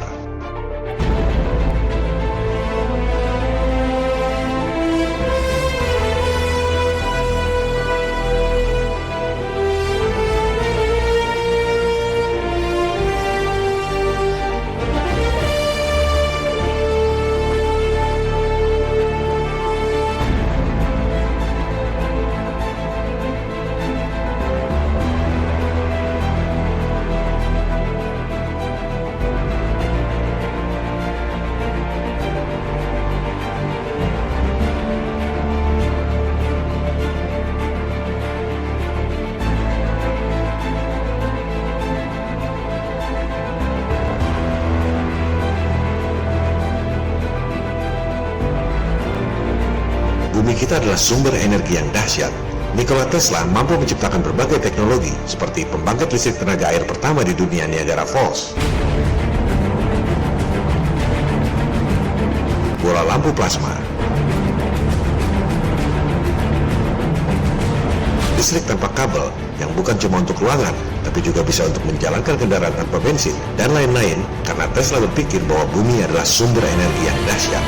Inspirasi teman-teman Tesla yang dahsyat itu adalah kekuatan alam, elektromagnetik. Oleh sebab itulah Tesla mengatakan, matahari dan bulan digerakkan secara wireless lewat medan elektromagnetik. Sebuah benda berputar mengelilingi benda lain secara alami hanya bisa terjadi akibat kekuatan elektromagnetik. Kita sudah membahas tentang atom pada episode 3. Proton dan elektron mengelilingi inti atom akibat elektromagnetik. Tak ada gravitasi di alam nyata. Teori gravitasi hanya ada dalam gambar-gambar imajiner. Tak perlu berdebat panjang lebar. Buktikan lewat eksperimen. Ini yang namanya metode saintifik. Bukan dengan debat kusir, tapi dengan pengukuran dan eksperimen. Coba buktikan ada benda muter-muter keliling akibat gaya yang namanya gravitasi. Buktikan sendiri.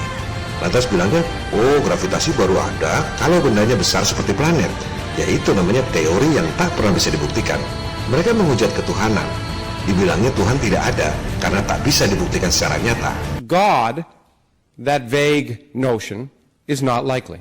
It's irrational to believe in God. Lantas gravitasi itu apa? Buktinya nggak ada benda muter keliling seperti itu. Tapi orang harus percaya, gravitasi dan juga Big Bang adalah Tuhan palsu sains modern.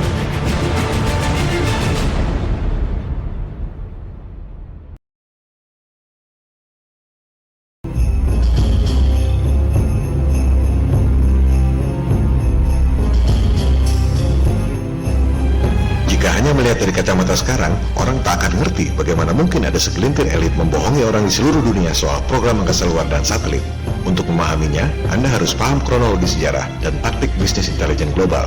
Kita bicara tentang sekelompok elit yang abad 20 lalu berhasil merekayasa 2 kali perang dunia, berhasil membentuk bank sentral swasta Federal Reserve, berhasil membangkrutkan negara Amerika Serikat lewat The Great Depression 1929, berhasil merampok emas rakyat Amerika tahun 1933 yang kemudian disimpan di Fort Knox. Mereka sudah berhasil membentuk PBB, World Bank, dan IMF pasca Perang Dunia II 1945.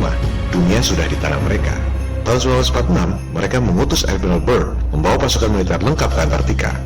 Tahun 1946 itu, para elit sudah tahu ada yang aneh di Antartika. Bawa ribuan pasukan, nemu sumber daya alam yang luar biasa kaya, tapi tak pernah berani kembali ke sana. Baru berani kembali setelah 10 tahun kemudian, 1956, ketika teknologi roket dan nuklir sudah lebih baik. Tahun 1955, mereka menemukan teknologi White Alice. Kita semua bisa kirim sinyal ke langit, dipantulkan oleh langit, diterima di tempat lain sejauh 320 km, tanpa satelit. Bahasa teknisnya, tropospheric scattering.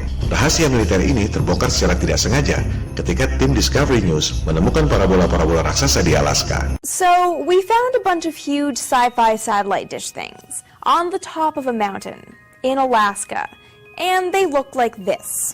And we just figured out why they're there and what they do, and it's really weird. Dari situlah diketahui umum tentang teknologi White Alice ini. Kirim sinyal ke langit, memantul tanpa perlu satelit. Jika teknologi ini dikembangkan dan diketahui orang, maka biaya telekomunikasi Anda tidak semahal ini. Kenapa harus bayar SMS? Padahal Anda bebas kirim foto-foto lewat WhatsApp, Viber, dan lain-lain. Kenapa harus bayar long distance call mahal-mahal? Padahal Anda bisa video call tanpa pulsa lewat Skype. Biayanya cuma internet. Dan kenapa harus bayar biaya internet? Padahal Anda bisa dapat semua fasilitas itu secara gratis lewat teknologi White Alice. Mereka merahasiakan ini dari Anda. Tak banyak yang tahu bahwa Anda bisa kirim sinyal gratis ke langit dan memantul sendiri tanpa satelit. Pasca tahun 1955 ini, mereka came up dengan ide satelit bikinan pengarang novel science fiction Arthur C. Clarke. Maka diluncurkanlah Sputnik tahun 1957 sebagai false flag. Media-media Amerika menyambut Sputnik sebagai era lomba angkasa luar. Dari situ menggelontorlah budget triliun dolar, baik untuk Amerika maupun Uni Soviet, sama-sama untung. Ada 3 tonggak penting di tahun 1998 yang merubah dunia untuk selamanya, dipicu oleh ekspedisi Antartika II, Operation Deep Freeze di bawah pimpinan Admiral Byrd. Pertama, tutup Antartika lewat Antarctic Treaty 1959. Kedua, bom nuklir langit selama 4 tahun, 1958-1962. Langit itu pendek dan tak bisa ditembus. Ketiga, program angkasa luar palsu, NASA 1958. Mereka adalah bankster. Cara kerja mereka beda dengan perampok rumah. Mereka berkepentingan agar anggaran negara defisit terus. Maka diciptakanlah program-program yang menghabiskan anggaran negara, perang, terorisme, angkasa luar. Kenapa? Pertama, anggaran triliun dolar turun, proyek besar bagi para kontraktor. Kedua, negara defisit butuh uang, mereka berikan utang berikut bunga. Ketiga, lewat tipuan satelit yang diterapkan dalam sistem di seluruh dunia, sehingga semua orang tidak sadar, mereka menguruk duit rakyat lewat biaya komunikasi yang mahal, memperkaya diri dengan memiskinkan rakyat. Keempat, lewat program perang dan angkasa luar, mereka dapat image sebagai sang adidaya, kelompok superior. Seluruh dunia tunduk, mereka menikmati betul peran playing God ini. Kelima, ketika utang seluruh negara membengkak pada level yang tak mampu lagi dibayar, mereka gunakan sebagai alasan untuk membentuk tatanan dunia yang baru, New World Order, 5 kali untung. Jadi, mereka tidak ujuk-ujuk menipu soal satelit dan angkasa luar. Ada tahapan-tahapannya. Kunci suksesnya adalah kebohongan pendaratan di bulan tahun 1969. Sukses dengan satu kebohongan dilanjutkan dengan kebohongan-kebohongan yang lain. Misi ke Mars, Jupiter, Hubble, satelit, ISS, dan lain-lain.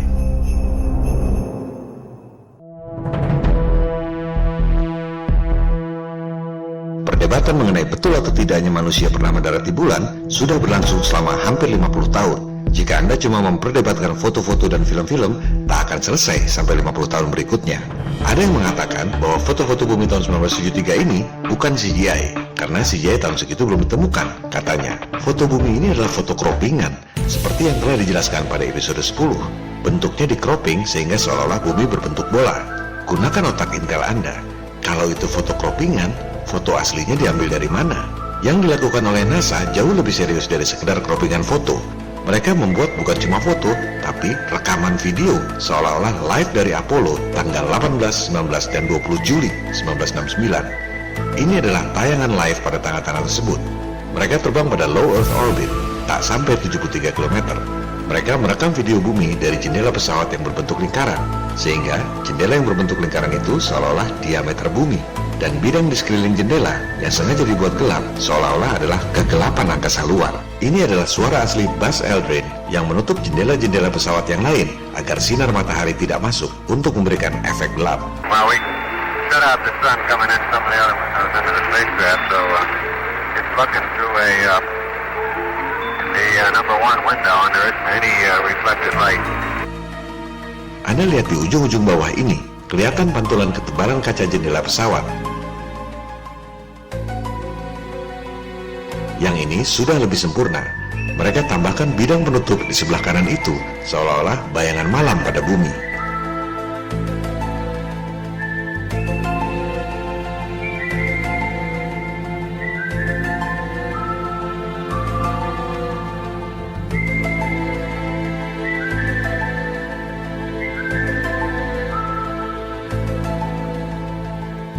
Ini adalah segmen yang direkam dan ditayangkan live secara tidak sengaja. Mereka mematikan kamera, tapi tiba-tiba tombol off-nya kembali on dan merekam adegan penipuan ini.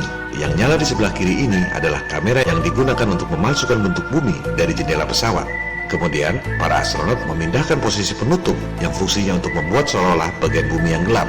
Perhatikan, di sini lampu-lampu dinyalakan dan Anda bisa melihat posisi sebenarnya dari kamera, astronot, jendela pesawat, sinar matahari yang terang benderang, dan bumi yang sebenarnya dekat dengan jendela pesawat. Itu hanya untuk menjelaskan soal pemalsuan foto bumi. Tentang moon landing hoax, jangan berdebat soal foto dan video. Saran saya, fokus pada 2 fakta saja. Pertama, teknologinya. Mungkin Anda berpikir bahwa NASA bikin roket sendiri untuk pergi ke bulan. Padahal tidak. NASA hanya seperti petugas lelang. Masing-masing bidang ada kontraktor-kontraktornya. Untuk riset kendaraan pendaratan di bulan atau LLRV, kontraktornya adalah Bell. Informasi ini saya ambil dari data resmi NASA. Bell adalah perusahaan aviasi yang sangat terkemuka di bidang take off and landing secara vertikal, tapi untuk pesawat baling-baling. Untuk take off dan landing vertikal dengan pesawat jet, Bell bukan ahlinya, apalagi mendarat di bulan.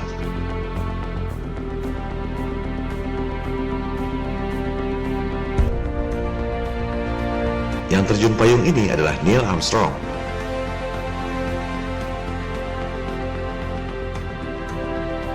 Anda bisa search di web resmi NASA, System Failure Case Study Detail.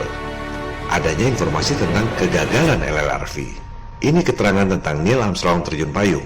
Atau yang ini, LLRV meledak 7 bulan sebelum Apollo diluncurkan. Bahkan yang ini, tahun 1971, LLRV masih meledak juga di bumi. Boro-boro mendarat di bulan. Ini 2 tahun setelah Apollo 11 tahun 1969. NASA tidak secanggih itu. Modalnya cuma propaganda di televisi, seolah-olah sudah mendarat.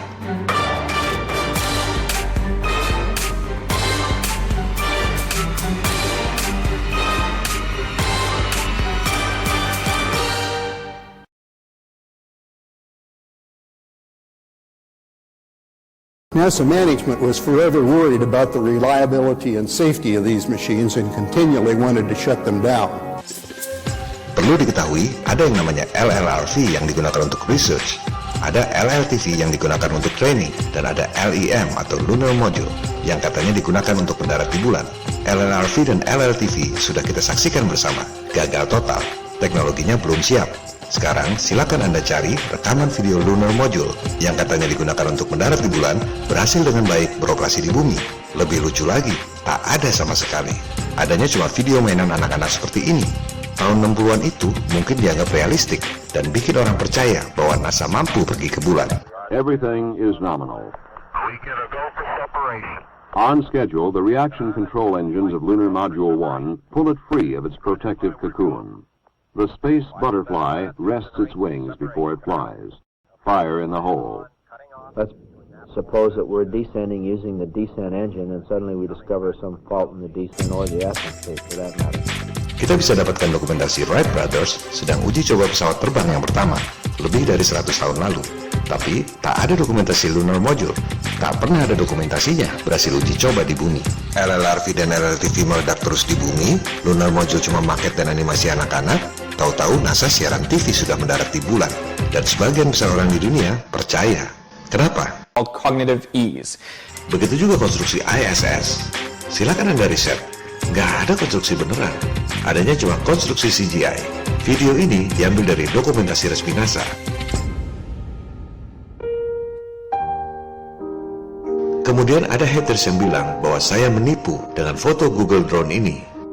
Foto ini saya ambil dari media thenewsindependent.com. Adalah kebodohan yang luar biasa jika menuduh thenewsindependent.com memalsu foto untuk kalangan Flat Earth. Soal dari mana harian tersebut mengambil foto bukan urusan saya. Fitnahan dan trolling seperti itu adalah hal yang biasa di kalangan psikopat narsis menurut media Psychology Today. Suruh mereka beli kamus dan baca apa yang dikatakan oleh Head Software Engineer Google Earth ini. Saya nggak merasa perlu untuk menerjemahkan. Google Earth memang menggunakan drone. Kesian sekali kalau orang nggak tahu bahwa drone punya kemampuan untuk membuat peta-peta seperti itu. Saya biasa sewa drone untuk bikin film properti bisnis di tengah laut. Karena biasa ngeliat hasil kerja drone, informasi bahwa Google menggunakan drone buat saya biasa saja. Buat orang yang seumur-umur belum pernah sewa drone, mungkin itu berita yang ajaib. Sebaiknya mereka kumpulkan uang buat sewa drone agar ngelihat sendiri bahwa zooming map seperti ini dibuat dengan drone, bukan dengan satelit. Google bukan cuma pakai drone, tapi belakangan ini justru beli perusahaan drone. Makanya para trolls jangan cuma baca gosip berbahasa lokal di medsos, supaya ngerti apa yang terjadi dalam bisnis internasional.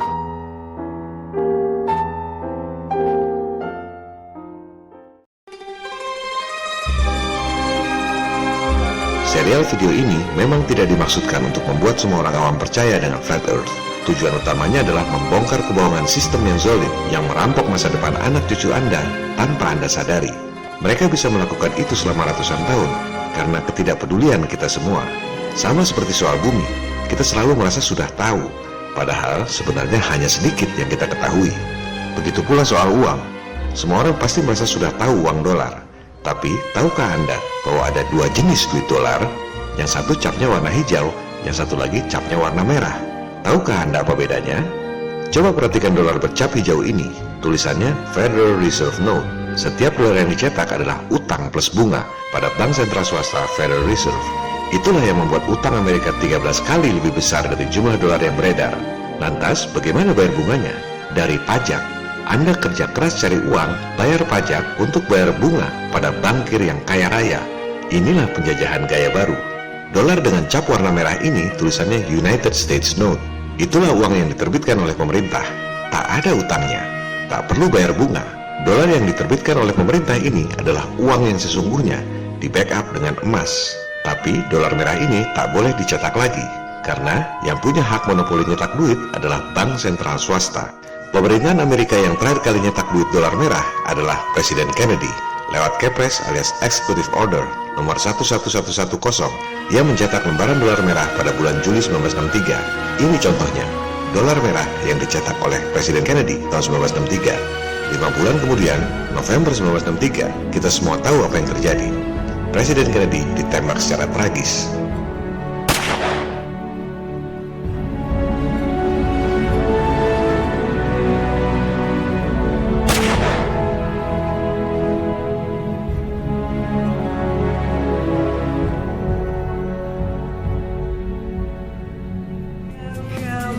Mengapa pemerintah tak nyetak uang sendiri? Inilah kelihayan elit global yang menerapkan sistem yang menguntungkan mereka dengan merugikan umat manusia lain di seluruh dunia. Disinilah pemahaman Anda diuji. Apakah Anda benar-benar tahu soal uang?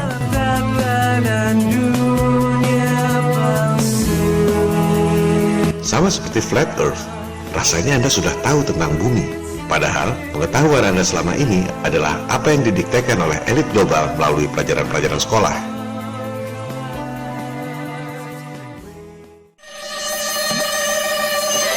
Kebohongan soal satelit tak ada apa-apanya dibanding kebohongan yang dibungkus dalam sistem keuangan global. Mengeruk uang Anda, menjara masa depan anak cucu Anda, menjerat Anda dalam utang yang tak akan mampu Anda bayar tanpa Anda sadari. Mari kita gunakan fakta dan angka. Silakan Anda buka laporan keuangan Bank Indonesia. Jumlah uang yang beredar 586,7 triliun. Kita semua kerja banting tulang seumur hidup cari uang. Jumlah uang yang dicari ya 586,7 triliun itu. Tahukah Anda bahwa di luar uang yang 586,7 triliun itu, Indonesia mendanai pengusaha elit global lewat mekanisme surat berharga asing sebesar 1.105 triliun rupiah, 2 kali lipat dari seluruh jumlah uang yang diedarkan pada masyarakat Indonesia. Bagaimana ini bisa terjadi?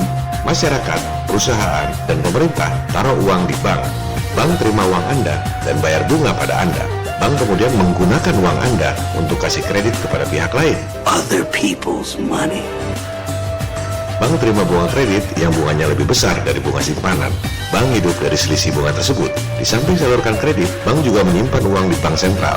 Sehingga dana masyarakat, perusahaan, dan pemerintah sebagian disimpan di bank sentral. Pemerintah bahkan bisa taruh uang langsung di bank sentral. Total aset bank sentral kita jumlahnya 1.906 triliun rupiah. Bank sentral tak bisa salurkan kredit seperti bank komersial. Lantas, ditaruh di mana uang-uang itu? Sebagian kecil, kurang dari 2%, disimpan dalam bentuk emas. Cuma 36,7 triliun. Bank sentral kemudian menyimpan uang rakyat dalam bentuk surat berharga asing atau marketable securities. Jumlahnya 1.105 triliun rupiah. Artinya, Indonesia mendanai pemerintah-pemerintah asing dan perusahaan-perusahaan asing yang kaya raya 2 kali lebih banyak dari mengedarkan uang kepada rakyat Indonesia. Bagaimana elit global bisa dapat pinjaman dari uang rakyat Indonesia 1.105 triliun? Cukup dengan surat kas bond. Saya terbitkan surat bond 1 triliun rupiah misalnya. Surat itu dibeli oleh BI dengan uang rakyat. Saya dapat duit 1 triliun tanpa jaminan. Bayangkan, Anda perlu kredit dari bank aja susahnya bukan main. Kalau Anda lalai, Anda diuber-uber debt collector. Mereka jual utang, utangnya dibeli oleh bank dengan uang simpanan Anda. The name's Bond. James Bond. Bisa dapat duit dari rakyat Indonesia 1.105 triliun rupiah tanpa jaminan. Kenapa? Karena mereka adalah elit yang nggak memenuhi syarat. Bikin surat bond tanpa jaminan aja semua bank sentral mau beli. Sementara Anda cuma rakyat jelata. Kalau ditanya, para bankir pasti punya alasan. Kita sudah dengar alasan itu waktu Indonesia kasih pinjaman pada IMF 1 miliar dolar. Pejabat bank mengatakan, emangnya kita nyimpen dolar dalam bentuk uang kertas, mau taruh di lemari? Emangnya berbunga itu duit? Makanya kita beli surat berharga asing. Supaya apa? Supaya uangnya berkembang. Wakil rakyat yang tadinya protes langsung diam. Kita adalah rakyat, tapi kita tidak kalah cerdas dengan elit global. Dikatakan supaya uangnya berkembang. Berapa sih berkembangnya? Coba Anda lihat berapa bunga US Treasury Bond. Hanya 0,04% per tahun. Indonesia kasih kredit ke pengusaha-pengusaha dan pemerintah-pemerintah asing yang kaya raya 1.105 triliun rupiah.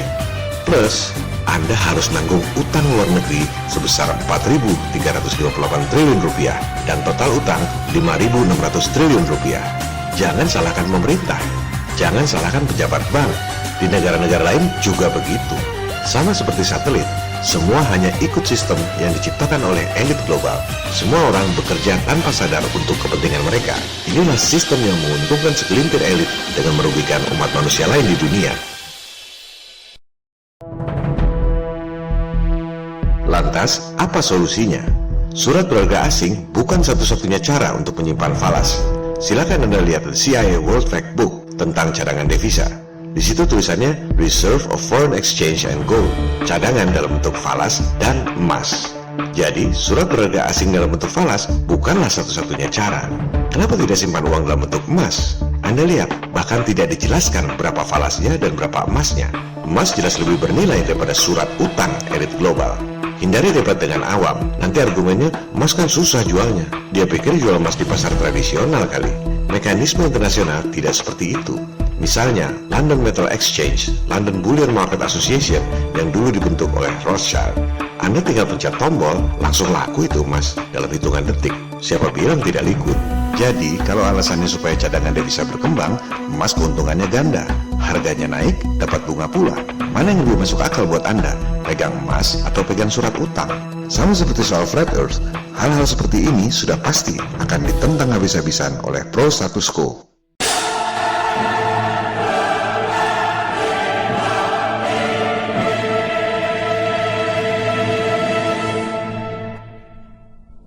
Salah satu pentolan elit global adalah David Rockefeller yang memulai istilah globalisasi dengan menjajah Indonesia secara ekonomi sejak tahun 1967 seperti yang dipaparkan oleh John Pilger dan Profesor Jeffrey Winters pada episode 8. Sekarang, mari kita dengar apa tanggapan David Rockefeller tentang tudingan bahwa keluarga mereka adalah elit global yang merugikan umat manusia lain di dunia.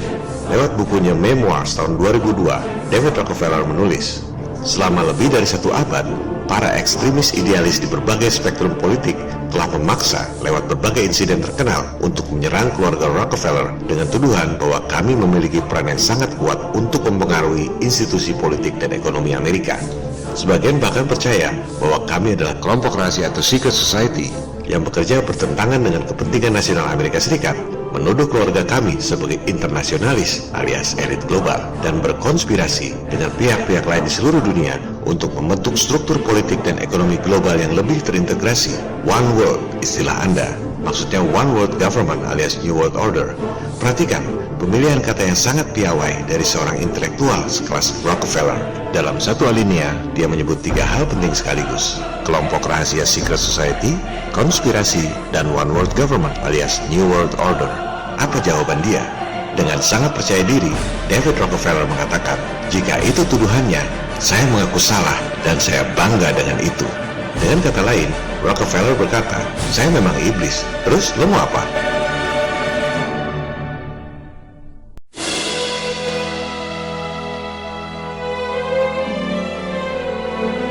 Bagaimana dengan utang yang 5.600 triliun rupiah itu? Bond berasal dari kata bondage.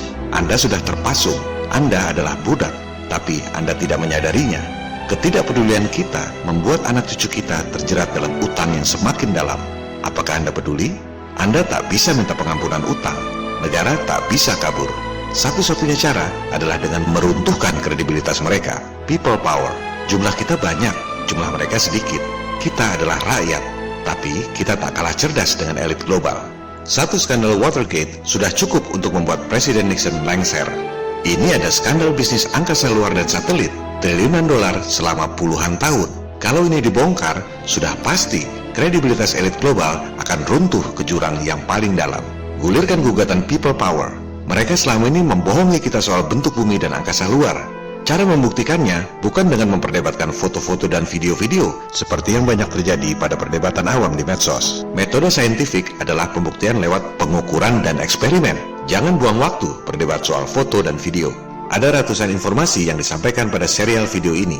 Semua itu khusus bagi yang merasa bahwa mungkin ada kebohongan yang diterapkan dalam sistem lewat buku-buku pelajaran dan media-media. Sama seperti kebohongan yang membuat Anda kasih utang elit global 2 kali lipat dari jumlah rupiah yang beredar dan Anda sama sekali tidak menyadarinya. Bagi yang bersikap ignorance, merasa bahwa apa yang diajarkan oleh sistem selama ini adalah yang paling benar, kembalikan pada 3 gugatan people power. Jadi, metodenya bukan dengan membuktikan bumi ini datar, tapi membuktikan bahwa teori bumi bola mengelilingi matahari adalah bohong. program angkasa luar adalah bohong, dan biaya telekomunikasi mahal adalah bisnis scam. Masyarakat yang bermoral tak akan membiarkan penipuan bisnis triliun dolar. Sama seperti kebohongan sistem pendidikan yang mengajarkan bahwa surat utang perusahaan elit dianggap lebih bernilai dari emas. Yang penting, kebohongannya dulu dipahami dan runtuhkan dulu sistem yang zolim.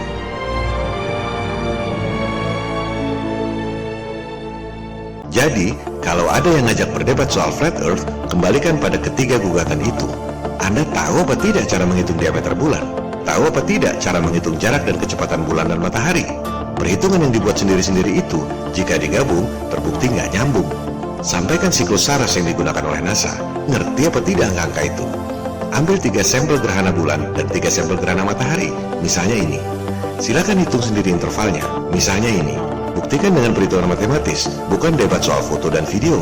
Mau terima kenyataan atau tidak bahwa jarak kecepatan bumi, bulan, matahari adalah salah total. Soal jarak, diameter, dan kecepatan yang sebenarnya berapa, itu soal nanti. Yang penting, pahami dulu kesalahan dan kebohongan sistem yang ada. Gugatan yang kedua adalah soal gravitasi, atau lebih mudahnya soal lengkungan bumi. Mereka ngerti rumus Pythagoras atau tidak? Kalau bumi jari-jarinya 6.371 km atau 3.959 miles, maka tiap 1 mil harusnya air melengkung 20 cm. Buktikan dengan eksperimen, bukan debat foto atau video. Bikin bak sejauh 1 mil, isi air, ukur di tiap ujungnya. Apakah airnya turun 20 cm? Sudah pasti tidak. Permukaan air selalu rata. Air melengkung seperti gambar-gambar kartun CGI ini adalah bohong. Gugatan yang ketiga, cabut larangan Antartika, bukan berdebat soal jalur penerbangan atau camping di pinggiran Antartika, tapi buka Antartika dan lintasi dari ujung ke ujung. Barulah terbukti bentuk bumi yang sebenarnya. Ini namanya pembuktian secara empiris. Dijelaskan dengan bahasa Indonesia, dengan tulisan berbahasa Indonesia. Kalau masih ada yang mengajak debat soal jalur penerbangan atau camping di pinggiran Antartika, berarti ada yang salah dengan daya tangkap orang tersebut. Antartika adalah milik seluruh umat manusia. Dicabutnya larangan Antartika merupakan kemenangan bagi seluruh umat manusia, apapun bentuk buminya. Jadi, fokus pada 3 gugatan. Jangan mau diajak debat soal yang lain. Sasaran kita adalah berdebat dengan semua profesor doktor di universitas terkemuka di dunia, khusus tentang 3 gugatan itu, bukan debat kusir dengan awam di medsos. Jangan takut berdebat dengan saintis elit terkemuka di dunia, sebab khusus 3 hal itu kita tahu persis apa yang kita bicarakan. Mereka semua mati kutu. Checkmate. Mereka sebenarnya sudah terpojok. Yang dibutuhkan cuma kesadaran Anda. See, madness, as you know, is like gravity. All it takes is a little push.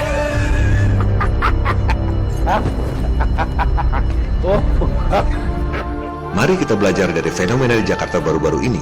Aksi damai 2 Desember 2016, People Power. Ada jutaan massa membludak di sepanjang jalan ke Monas. Taruhlah 5 juta orang. Berapa persen dari seluruh umat Islam di Indonesia? Tak sampai 1%. Tapi dampak dari 1% People Power itu sangat dahsyat. Pelajaran lainnya adalah, apakah massa yang jumlahnya 1% itu berdebat dulu dengan 99% penduduk lainnya soal perlu atau tidak pergi ke Monas? Apakah mereka harus meyakinkan dulu 99% penduduk Indonesia lainnya agar semua sepakat dengan aksi mereka pergi ke Monas? Tentu saja tidak. Yang nggak setuju ya nggak setuju aja. Tak perlu diajak dan tak perlu diladeni. Dari situ, bola akan terus bergulir. Kebohongan akan terbongkar. Dan sistem yang zalim akan runtuh. Jika Tuhan menghendaki, segala hal bisa terjadi. Jangan pikirkan hasilnya bagaimana, berhasil atau tidak. Yang penting, kita sudah berbuat semaksimal mungkin. Itulah bagian dari pertanggungjawaban hidup kita terhadap Tuhan yang menciptakan kita.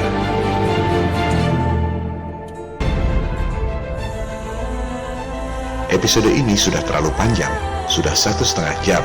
Masih banyak yang belum sempat dibahas. Terpaksa berlanjut pada episode 12. Kita akan lanjutkan pembahasan realitas flat earth yang mind-blowing. Antara lain, Anda semua bisa mengukur sendiri diameter matahari dengan menggunakan data-data resmi sains. Hasilnya, dengan angka-angka resmi sains tersebut, diameter bulan dan matahari hanya sekitar 50 km saja. Pertanyaan standar lain adalah, kalau bumi ada kubahnya, bagaimana meteor bisa tembus?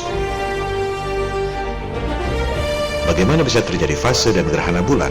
Perkembangan terakhir, fase bulan bahkan telah dibuatkan model animasinya oleh kalangan flat earth dengan menggunakan data-data saintifik yang akurat. Sama sekali bukan akibat bayangan bumi. Juga tentang kubah bumi. Apakah betul langit berbentuk kubah? Apakah ujungnya ada di Antartika? Kalau iya, kenapa membom nuklir langit? Kenapa tidak membom ke samping Antartika? Kan lebih dekat. Perkembangan terakhir adalah kita bisa gunakan software Cinema 4D, membuat model bumi datar, dan menempatkan bintang-bintang pada ketinggian 4.000 miles. Ini adalah software umum, bukan buatan Flat Earth. Dari software umum itu, baru dimasukkan data-data untuk membuat model Flat Earth dan bintang-bintang.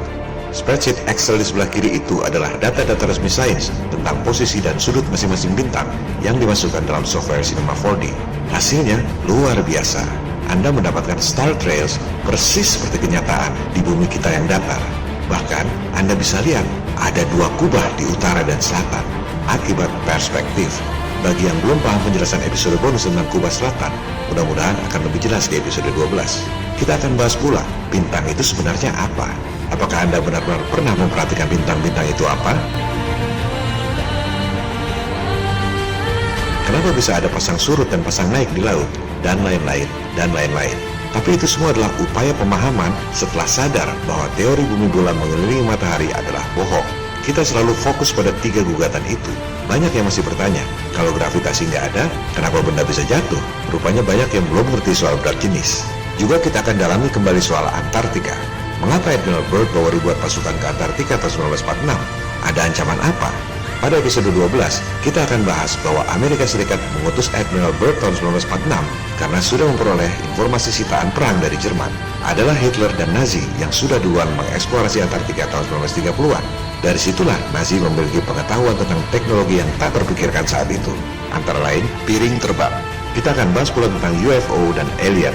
Apakah dari planet lain? Atau dari dimensi lain? Atau dari teritori lain di bumi kita yang datar?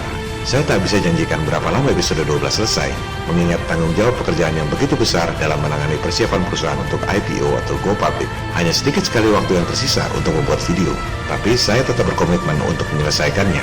Mungkin sekitar 2 atau 3 bulanan. Terima kasih atas perhatian dan kesabarannya. Mohon maaf atas segala kesalahan dalam serial video yang penuh kekurangan ini. Salam People Power.